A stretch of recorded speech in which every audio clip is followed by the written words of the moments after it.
Radio medium Laura Lee tuning into Spirit for my special guest, Joy. Welcome, Joy. Thank you. Joy, where are you calling in from tonight? Oklahoma City. So, Joy, tuning in for you.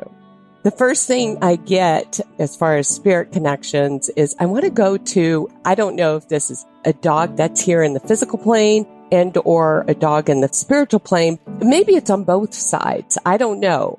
Maybe there's one here physically, but one on the other side as well. Does that make sense? That has crossed. Okay. And so I have 3 or 4 that have crossed. 3 or 4 that crossed. Okay. And I feel like one, I got the sense when I said there's might be a dog here on the physical plane and one on the other side, but I feel like there might be a sense between two in both worlds, like one knows or senses the other in the other realm. Does that make sense? I don't know if you've recognized. Okay. And I don't know if they at one time were together and or. It could be either or. There was one that had passed away when I had the other one. I still have this one, but there could be other ones that she didn't realize. Okay, well, or didn't know before. I feel like the one that's communicating, and I don't know if this is the one that's living too, because sometimes I get them crossed over because there's such presence in a person's life. But I feel like there was one memorialized by a picture. You know, you were kind of kneeling down and in the picture with this particular pet. But I want to say there might be a mix with a lab. I don't know if a lab was one of the dogs that you had or there was a mix of. Does that make sense? Yeah, she was a black lab. I got her from that shelter and she lived with me for 15, 16 years. Oh, big heart connection. And, you know, and like I said, the memorial with a picture. I have her ashes with her picture on it. Yes. Okay. Well, then I'm tapped in with her specifically. Okay. So she guides you.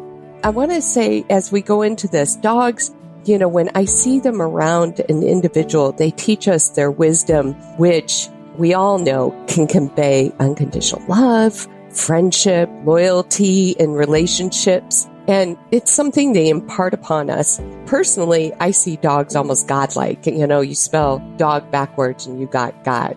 So that's how I see these animals and these creatures in our life. And I feel like this particular animal's kind of been teaching you that, if not all your other animals that surround you in this relationship. But I feel like there was something still to be learned, as I felt like there was some sort of guilt of an abandonment in some sort of relationship. I don't know if this is the animal itself and or a relationship that you were physically in yourself, or maybe it's tied to the animal. Does that make sense? Yeah, because she was a shelter dog and no one ever knew where she'd come from.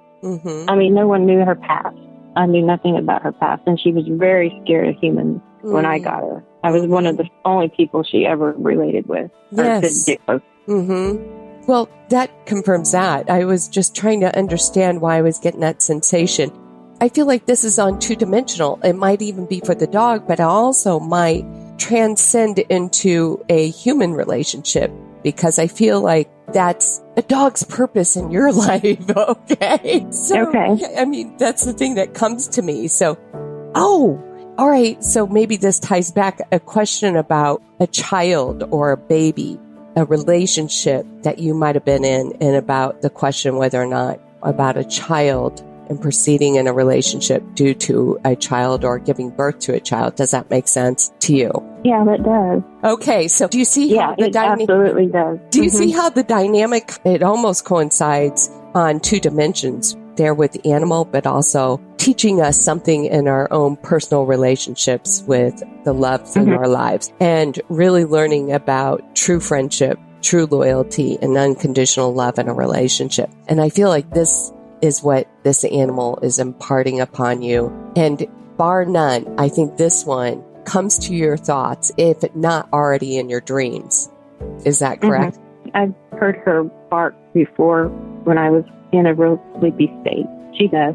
Okay, very good. You know what? I wish I had more for you, but thank you, Joy, for sharing your time with me on today's show. If you'd like to be my special guest on the show, go to radiomediumlauralee.com to sign up. And most importantly, don't forget to subscribe to my show. It is free.